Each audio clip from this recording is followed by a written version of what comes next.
Very fine, is in great form. Joining me now are the film critics Rhianna, Dhillon and Mark Eccleston. And Mark, I loved the Grand Budapest Hotel. You didn't. No, I did. I can barely remember it. But you're surprised. But it was quite a long time ago. That's right. Yeah. So getting this number of awards is extraordinary. I think it's a bit of a red herring. 11 is super, but I don't think it'll win any. It's an artfully made fondant of a movie. So it's going to make a lot of the craft fondant awards. Fancy, if you will. Fondant fancy. So, you know, technically it'll win quite a bit, but not in the main categories. I think, you know, we know exactly where that's going to go. I completely agree, actually, already.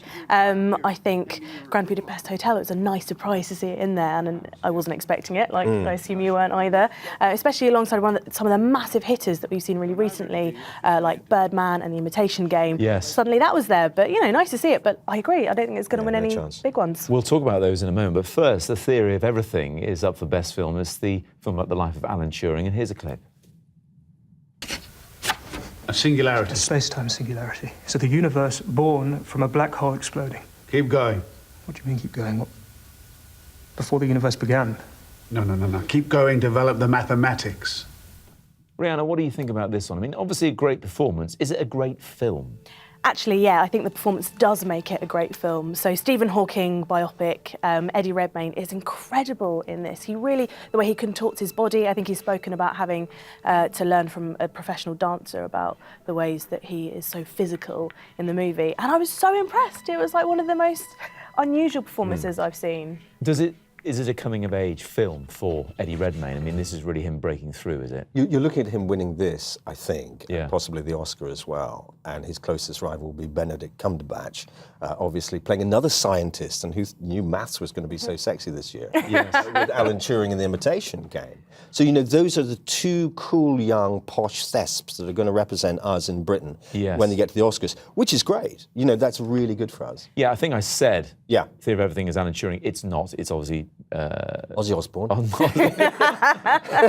Stephen Hawking. Let's see The Imitation Game, which is about the life of Alan Turing. It's all a code to me. Here it is. You're trying to break the German Enigma machine. What makes you think that? It's the greatest encryption device in history, and the Germans use it for all major communications.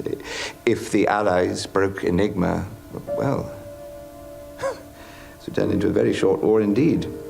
Well, as you can see, Mark, for me it's a bit of an enigma. In fact, it really is. I haven't seen either of these films. They are. How does this one compare? The Imitation Game is much more of a well-oiled machine, very much like the machine they create in there to break it. It's much along the Hollywood thrill lines, but it's edge-of-your-seat stuff, and it's important, and it shows British ingenuity, and I think, you know, Benedict Cumberbatch is much more well-known in Hollywood, of course, particularly with his villain role in Star Trek, but this is not a massive leap for him. One film I'm planning on going and seeing is Birdman, which was only released last week.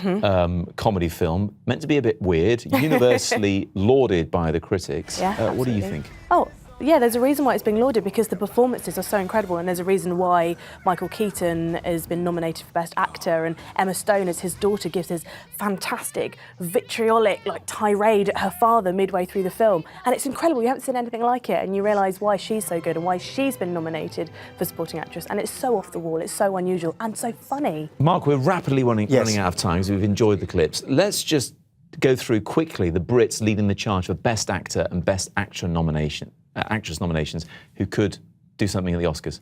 OK, so Eddie and I say Benedict Cumberbatch, that's your big chances. Ralph Fiennes unlikely to get a mention there as well. And Michael Keaton will be ahead of certainly Ralph Fiennes. Actresses, very quickly? Actresses, well, we're going down here to Felicity Jones, who played Jane Hawking in that movie, and I think Julianne Moore will win BAFTA and Oscar. Rosamund Pike into the... And Rosamund Pike. But we're going to carry on talking about this.